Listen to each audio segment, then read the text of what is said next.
আজ আমি আপনাদের সঙ্গে শেয়ার করব পটলের একটা ইউনিক একটা রেসিপি। এই রেসিপিটি দেখতে যতটা সুন্দর লাগছে খেতে কিন্তু ততটাই সুন্দর। আর ঘরে থাকা সামান্য কিছু উপকরণ দিয়ে কিন্তু এই রান্নাটা তৈরি করে নেওয়া যায়। এমন কিছু এক্সট্রা কিছু আমার এই রান্নাটা করার জন্য কিন্তু প্রয়োজন হয়নি। সামান্য উপকরণ দিয়েই কিন্তু রেসিপিটি খুব সুন্দরভাবে তৈরি হয়ে গেছে।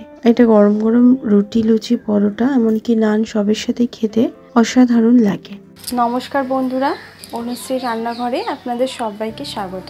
রেসিপিটি তৈরি করার জন্য আমি এখানে 250 গ্রাম পরিমাণে পটল নিয়ে নিয়েছি।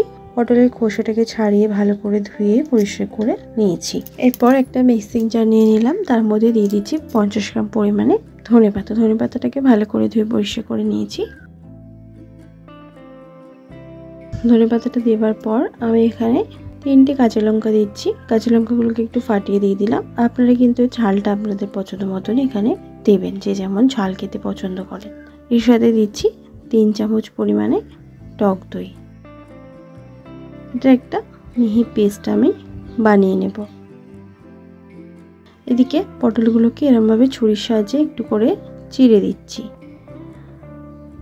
এতে করে পটলের ভেতরে বেশ ভালোভাবেই নুন মশলা প্রবেশ করবে। আর পটল গোটা ভাজার সময় অনেক সময় কিন্তু তেলেতে দেওয়ার সাথে সাথে ফাটতে শুরু করে। যাতে তেলেতে না ফাটে সেই জন্য কিন্তু এখানে একটু অবশ্যই চিড়ে দেবেন পটলগুলোকে। এরপর গ্যাস অন করে একটা কড়া বসিয়ে দিয়ে তার মধ্যে দিয়ে দিলাম পরিমাণ মতন সর্ষের তেল। তেলটাকে ভালো করে গরম করে নেব। এরপর পটলগুলোকে দিয়ে দেব।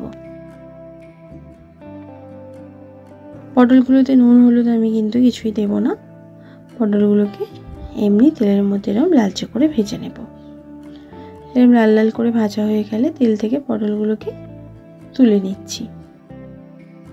এরপর যে মশলাটা আমি বেটে রেখে দিয়েছিলাম সেই মশলাটাকে পটলের মধ্যে দিয়ে দিলাম। এর সাথে দিচ্ছি 1 চামচ পরিমাণে আদা রসুন বাটা। ভালো করে মিক্সড করে নেব।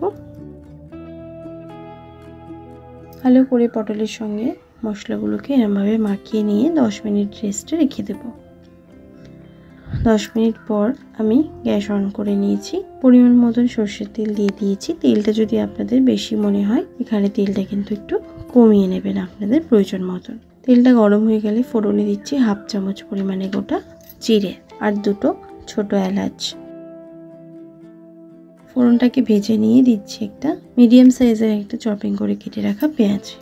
পেঁয়াজটাকে দিয়ে 2 মিনিট হাই ফ্লেমে একটু ভেজে নেওয়ার পর দিয়ে দিলাম 1 চামচ পরিমাণে কাশ্মীরি লঙ্কার গুঁড়ো। তেলের মধ্যে একটু কাশ্মীরি লঙ্কার গুঁড়ো দিলে না গ্রেভির কালারটা কিন্তু খুব সুন্দর হয়। এরপর দিচ্ছি একটা মিডিয়াম সাইজে চপিং করে কেটে রাখা টমেটো আর দিচ্ছি স্বাদ মতো নুন। এতে করে টমেটোগুলো খুব তাড়াতাড়ি সফট হয়ে যাবে।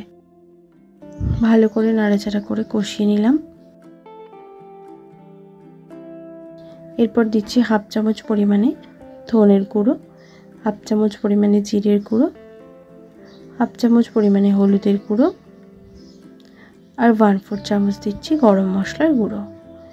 মিক্সিং জার দিয়ে সামান্য একটুখানি জল দিয়ে দিলাম। এবার মশলাগুলোকে মিডিয়াম ফ্লেমেতে কষিয়ে নেব যতক্ষণ না সাইড থেকে তেল সেপারেট হচ্ছে। মশলাটা বেশ ভালোভাবে কষানো হয়ে গেছে। তেলও আলাদা হতে শুরু করে দিয়েছে মশলা থেকে। এরপর ম্যারিনেট করে রাখা পটলটাকে দিয়ে দিলাম।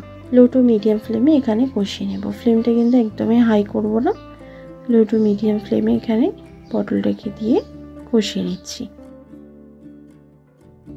এরপর দিচ্ছি 1 চামচ পরিমাণে কাসুরি মেথি। ভালো করে কাসুরি মেথিটাকে দিয়েও আবারও একটুখানি কষিয়ে নেব।